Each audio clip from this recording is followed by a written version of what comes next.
What's up, everybody? This is Butcher Reviews. I'm One Star Boy. Satan Robot. And we're here to give you our second review of the greatest movie of all time. Sonic the Hedgehog. Okay, so that was an overstatement. We're talking about a kid's movie today. This is a massive change from our last review. Yes, we went from a very serious, well thought out plot movie to Violent, gory. It wasn't really too gory. No. Pretty vulgar.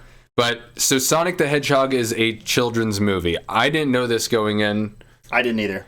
I thought because Sonic is something that we played, during our generation. I'm 28 years old. I'm 29. He's 29. We both had birthdays last week, by the way. Yes, we did. Yeah. So tell us happy birthday in the comments, right. and we'll do something not for you. And yeah, so we watched this movie. I went in thinking it was going to be a little bit more of a teenager type comedy, but it was very childish. But it was still funny. No, it was cool. It was cool. It's the Sonic origin story. Mm-hmm. And I won't lie to you. I was pretty bored watching it. There was funny parts that kind of kept me awake. I got that too. But it was kind of like, So we'll start it off. We have Sonic leaving his home planet because he's being chased by what looks like a clan of Knuckles type. I couldn't figure it out. You could have picked like any Sega or Nintendo character, and I'd be like, yeah, that's Yeah, it looked like Knuckles-esque type monsters. So he leaves his home planet, goes to a small town in Montana, and that's where he's basically exiled to his Earth, a small place in Earth. He's living he's trying to stay on the DL, doesn't want anybody to know he exists, and he basically faces the what would you call it? The perils of being alone, and then also being an alien. So I mean, he's just like a superpowered alien, which eventually gets exposed.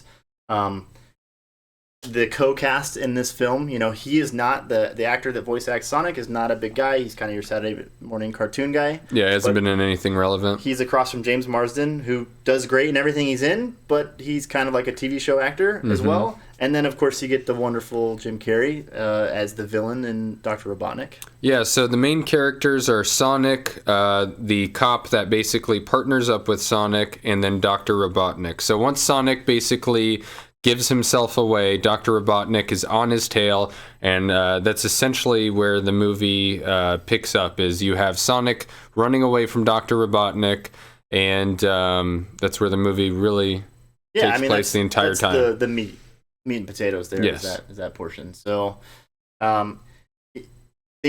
there's been a lot of complaints, as people know, about the CGI in the film. It went through massive restructure, about a month before it dropped, I guess, in January or December. Yeah. And obviously worthwhile. I mean, look at this. Like, the original face of Sonic is terrifying. Look at them teeth. Yeah, it's pretty bad.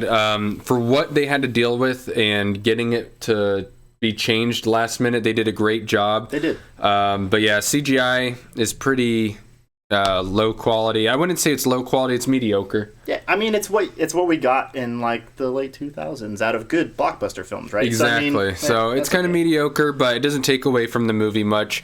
Overall, it's a fun children's movie. What would you rate it? If I had to give it a rating, I would give it probably a 6. 6 bloodsheds. And some of the other complaints that were all over the internet were like product placement.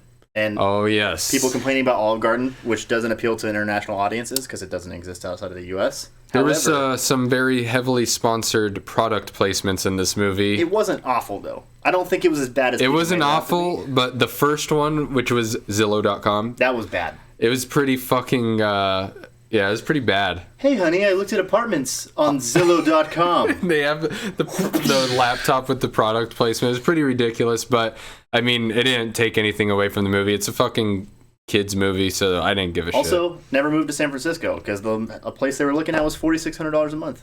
Yeah, fuck San Francisco. Yeah. I don't think it could really hit higher than a 6. I think 6 might even be generous. I think you're being generous. I would also give it a 6 out of 10. It was really kind of funny. As much kid humor as there was in this movie.